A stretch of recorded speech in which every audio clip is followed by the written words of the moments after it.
Candid अमन, कहानियों का रंगमंच। पिछले भाग में आपने सुना, रिया ने झुंझुलाते हुए कमर पर हाथ रखकर नंदिनी को घूरा। उसकी आंखों में हल्की नाराजगी थी और वो नंदिनी की बेचैनी देखकर समझ गई थी कि वो फिर से अपनी चोटों को छिपाने की कोशिश कर रही थी।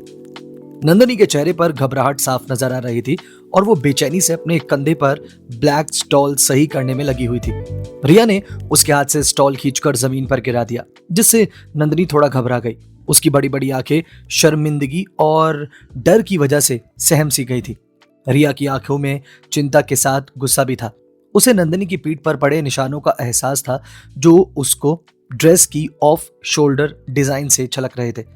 नंदिनी ने शर्मिंदगी में अपनी नजरें झुका ली, लेकिन रिया के मन में गुस्सा और भी गहरा हो रहा था।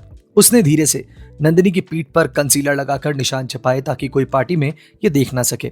जब रिया ने आईने में नंदिनी का चेहरा दिखाया तो नंदिनी कुछ पलों के लिए सब कुछ भूल गई। वो वाकई बेहद खूबसूरत लग रही थी। रिया की मेहनत ने उसे कॉन्फिडेंट तो कर दिया था, लेकिन उसकी आंखों में एक उदासी अभी भी छिपी हुई थी। एक गहरी सांस लेकर उसे खुद को संभालने की कोशिश की और दोनों पार्टी हॉल की तरफ अब बढ़ चुके थे। जैसे ही वो हॉल में दाखिल हुए, सबकी निगाहें उन पर ठहर गई। नंदिनी के चेहरे पर हल्की घबराहट थी, लेकिन फिर भी उसने मुस्कुराते हुए पार्टी में कदम रखा। अब आगे पार्टी अपने पूरे शबाब पर थी। हॉल की झूमर लाइट्स सुनहरे रंग में चमक रही थी। बैकग्राउंड में हल्की क्लासिकल जैज म्यूजिक बज रहा था और लोग अपनी ग्लासेस लिए बिजनेस, लाइफस्टाइल और हाई प्रोफाइल डिस्कशंस में बिजी थे। लेकिन इन सब के बीच एक इंसान था जो बिल्कुल अकेला महसूस कर रहा था, नंदिनी। नंदिनी ने कभी इतनी आलीशान पार्टी अटेंड नहीं की थी। हाई क्लास बिजनेस एसोसिएट्स, महंगे सूट बूट पहने लोग, डिजाइनर ड्रेसेस में एलिगेंट और कॉन्फिडेंट महिलाएं, हर कोई यहाँ परफेक्ट था सिवाय उसके। उसके हाथों में कोई ड्रिंक नहीं थी, चेहरे पर कॉन्फिडेंट स्माइल नहीं थी और ना ही वो किसी के साथ बातचीत करने में सहज महसूस कर रही थी। वो खुद ये सही सवाल अपने आप से पूछ रही थी, मैं यहाँ क्या कर रही हूँ? तभी रिया ने उसकी कलाई पकड़कर खींचा। चल, अब क्या यहीं खड़ी रहने वाली है तू? नंदिनी ने अपनी कलाई छुड़ाते हुए कहा। यार तू जा और एंजॉय कर, प्लीज मुझे यहीं रहने देना। रिया ने झुंझुलाते हुए उसे बोरिंग कहकर मुंह बनाया और फिर बाकी कलीग्स के पास चली गई। अब वो पार्टी के बीचों बीच लाफ्टर, चीयर्स और हाई वाइब्स का हिस्सा बनने जा रही थी। लेकिन नंदिनी का कुछ अलग ही सीन था। वो अब भी उसी कोने में खड़ी थी। उधर दूसरी तरफ अर्जुन, मिस्टर बत्रा और कुछ बड़े बिजनेस एसोसिएट्स के साथ बिजी था। गहरे ब्लैक टक्सिडो में, एक हाथ में ड्रिंक पकड़े और हल्की गंभीर आवाज में डिस्कशन करता हुआ वो वहां खड़ा था। वहां का माहौल अलग ही था, पावरफुल, कंट्रोल्ड और क्लासी। और यही वजह थी कि नंदिनी की नजरें कभी भी उस ग्रुप की तरफ गई ही नहीं। नंदिनी अब अपने ही ख्यालों में उलझी हुई थी जब एक वाइन ग्लास उसके ठीक सामने आया। वो चौंकी। उसने धीरे से नजरें उठाई और उसके सामने एक अजनबी खड़ा था। लंबा कद, शार्प जॉलाइन, गहरे भूरे बाल, परफेक्ट फिटिंग वाला सिल्वर ग्रे सूट और चेहरे पर हल्की लेकिन रहस्यमयी मुस्कान। एक एलीट क्लास का जेंटलमैन। नंदिनी हल्का सा पीछे हटी। उसने अपना सिर हल्के से हिलाया और विनम्रता से कहा, मैं ड्रिंक नहीं करती। अजनबी ने हल्का सा सिर घुमाया और ग्लास वापस अपनी तरफ किया। फेयर इनफ, उसने मुस्कुराते हुए कहा, लेकिन सिर्फ ड्रिंक से दूर रहना ठीक है, पूरी पार्टी से तो नहीं। नंदिनी ने हल्की भौहें चढ़ाई। उसने सवालिया निगाहों से देखा। अजनबी ने चारों ओर हाथ फैलाया, जैसे माहौल की तरफ इशारा कर रहा हो। आप अकेली इस कोने में खड़ी हैं जैसे किसी ने आपको पार्टी में जबरदस्ती भेज दिया हो। पार्टी अटेंड करने आई हो या सिर्फ दीवारों से सटकर यहाँ सबको देखने आई हो? नंदिनी हल्की असहज हो गई। उसने धीरे से जवाब दिया, मुझे पार्टीज का ज्यादा शौक नहीं है। अजनबी हल्का सा मुस्कुराया, फिर अपने जैकेट की पॉकेट में हाथ डालते हुए बोला, तभी मैं सोच रहा हूं कि इतनी खूबसूरत लड़की कोने में खड़ी होकर लोगों को सिर्फ देख ही क्यों रही है। नंदिनी ने झट से आंखें झुका ली। हे भगवान, अब ये कौन है?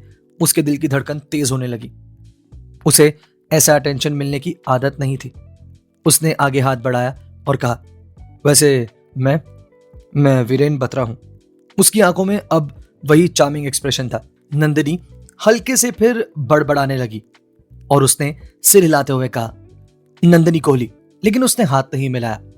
उसने हंसते हुए कहा, नाइस नेम मिस कोहली। फिर हल्का सा झुकते हुए पूछा, क्या मैं पूछ सकता हूँ कि आप इस पार्टी में किससे रिलेटेड है? बिजनेस, सोशल कनेक्शन या कोई स्पेशल इनविटेशन है? नंदनी एक पल के लिए रुकी। उसे अर्जुन का नाम लेना चाहिए था या सिर्फ ऑफिस टीम मेंबर कहकर टॉपिक टाल देना चाहिए था, ये उसके दिमाग में चल रहा था।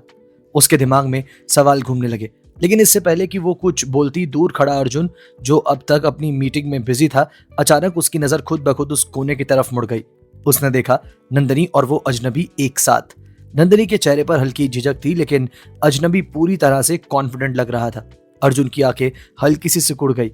उसने अपने ग्लास को हल्के से हिलाया, लेकिन उसकी उंगलियां अब थोड़ा ज्यादा कस गई थी।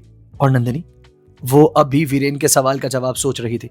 इधर अर्जुन की नजरें नंदनी पर ठहर गई, लेकिन वो अकेली नहीं थी। उसने ठीक सामने एक जाना पहचाना लेकिन नई एंट्री वाला चेहरा खड़ा हुआ देखा। Tall, sharp jawline, classy suit, confident smirk. Arjun की आंखें हल्की सी सिकुड़ गई। Who the hell is? उसने देखा कि वो अजनबी, जिससे वो पहले नहीं पहचानता था, नंदनी की तरफ झुका हुआ था। शायद कोई बात कर रहा था जिससे नंदनी हल्की असहज हो गई थी। अर्जुन ने खुद से कहा, miss Kohli doesn't talk to random strangers यार। तो फिर ये इंसान इतनी बातें क्यों कर रहा है इससे? अर्जुन ने खुद को शांत रखते हुए मिस्टर बत्रा की तरफ देखा और हल्के से सिर झुकाया। मिस्टर बत्रा, वो आदमी कौन है जो मिस कोहली से बात कर रहा है? मिस्टर बत्रा ने हल्के से मुस्कुराया और जवाब दिया, हो, वो मेरा बेटा है, वीरेन बत्रा। अर्जुन का सिर हल्का सा झुका। वीरेन बत्रा, इंटरेस्टिंग। उसका चेहरा भले ही नॉर्मल था, लेकिन अंदर कुछ हलचल जरूर हो रही थी। तो ये बत्रा का इकलौता बेटा है, और नंदनी में इतनी दिलचस्पी क्यों ले रहा है? अर्जुन ने अपनी ड्रिंक खत्म की और एक स्मर्क छुपाते हुए मिस्टर बत्रा से कहा, एक्सक्यूज मी मिस्टर बत्रा, मुझे जरा कुछ जरूरी काम है। मिस्टर बत्रा ने हल्की हंसी के साथ सिर हिलाया। Of course Arjun. अर्जुन ने ग्लास को एक साइड की टेबल पर रखा और अपने स्ट्रॉन्ग एलिगेंट स्टेप्स के साथ सीधा नंदनी की ओर और वीरेन की तरफ बढ़ने लगा। नंदनी अब भी वीरेन से बात कर रही थी, लेकिन उसके हाव भाव से साफ पता चल रहा था कि वो असहज हो रही है। और तभी, नंदनी, तुम यहाँ हो? एक भारी लेकिन शार्प आवाज ने उसे चौंका दिया। नंदनी ने जल्दी से नजरें उठाई। अर्जुन मेहरा, और सबसे खास बात, वो सीधे उसकी तरफ देख रहा था। अर्जुन अब बिल्कुल पास था। उसने बिल्कुल जेंटलमैन की तरह वीरेन की तरफ देखा और सिर झुकाते हुए कहा, excuse me mister Batra. Viren ने हल्का सा सिर झुकाया, लेकिन उसके चेहरे पर अब भी वही कॉन्फिडेंस था। लेकिन इससे पहले कि वो कुछ कह पाता, अर्जुन ने सीधा नंदनी की तरफ अपना हाथ बढ़ाया और कहा, मैं तुम्हें तब से ढूंढ रहा हूं नंदनी। नंदनी को ऐसा लगा जैसे किसी ने पूरी स्क्रिप्ट ही बदल दी हो। हैं बॉस, मुझे ढूंढ रहे हैं, लेकिन क्यों? लेकिन वो सवाल पूछ भी पाती, इससे पहले अर्जुन ने खुद ब खुद उसके हाथ को पकड़ लिया। उसके कोमल छोटे हाथों की अपनी स्ट्रॉन्ग ग्रिप में उसने ले लिया और बिना कोई और बात किए उसे लेकर वहां से चला गया। अब वो दोनों पार्टी हॉल के दूसरे छोर पर थे। नंदनी अब भी हैरानी से अर्जुन की तरफ ही देख रही थी। उसके चेहरे पर मासूमियत भी थी, लेकिन उसने हिम्मत जुटाई और धीरे से कहा, सर, आप मुझे क्यों ढूंढ रहे थे? आपको कुछ काम था क्या? अर्जुन को सच में उसकी इस बात पर हंसी आ गई। उसने अपने मन में कहा, डैम मिस कोहली, सीरियसली, क्या ये वाकई में समझ नहीं पा रही? वो हल्की स्माइल दबाते हुए बोला, मिस कोहली, मुझे काम था। नंदनी ने हल्के से सिर हिलाया। क्या काम था सर? अर्जुन ने अपनी जेब से हाथ निकाला और अपने क्लासिक स्टाइल में कहा, मुझे अभी के अभी बत्रा प्रोजेक्ट की फाइल चाहिए, वो भी लेटेस्ट अपडेट के साथ अगले 10 मिनट में। नंदनी का मुंह खुला का खुला रह गया। क्या? उसने हैरानी से अर्जुन की तरफ देखा और खुद से कहा, यहाँ तो पार्टी चल रही है, अभी कैसे बॉस, फाइल कैसे मंगवाऊं मैं? लेकिन अगर बॉस ने कहा है तो फाइल लानी ही पड़ेगी।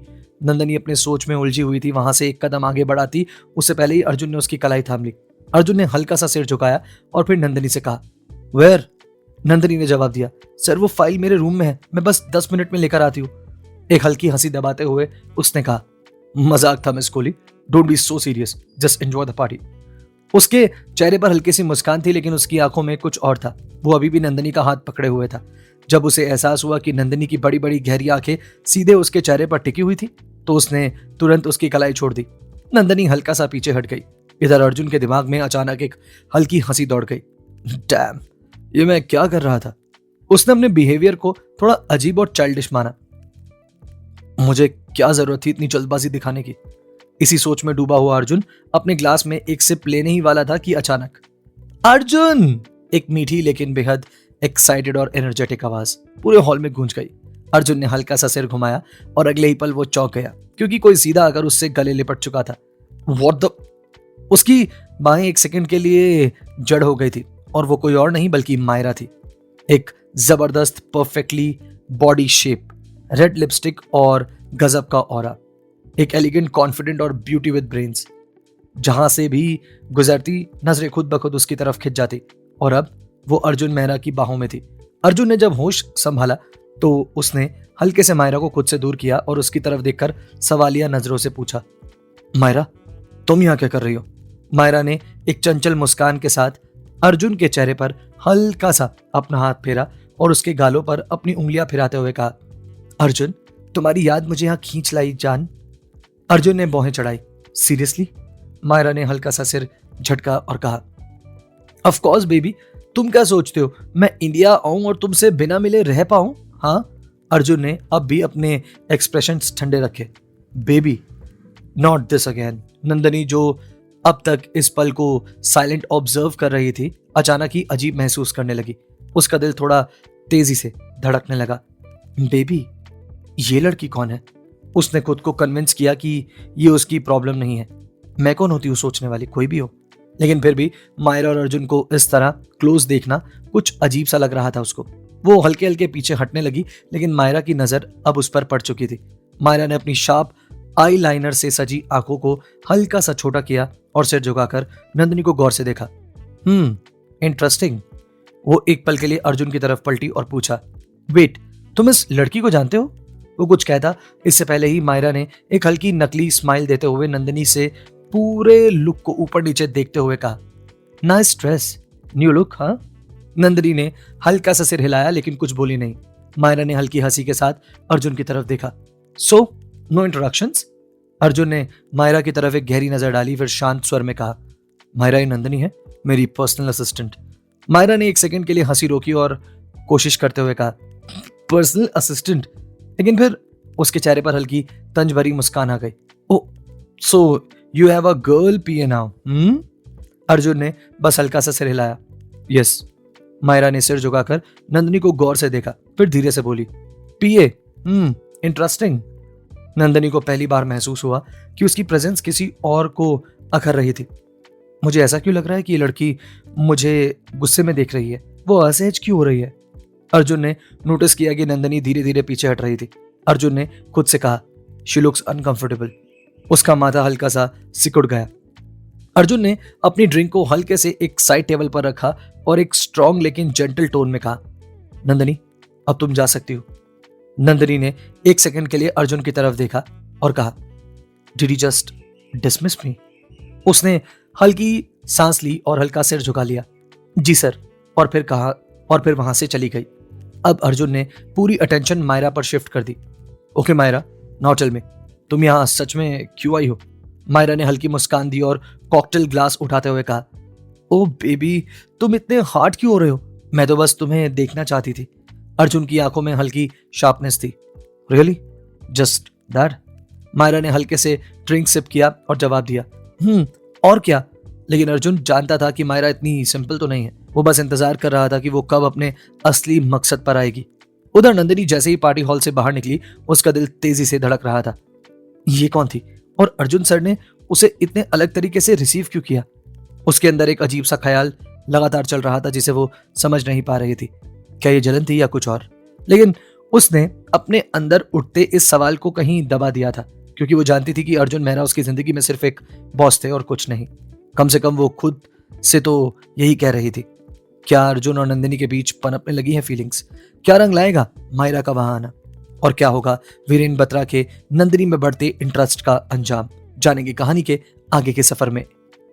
सुनते रहिए कैंडिड अमन।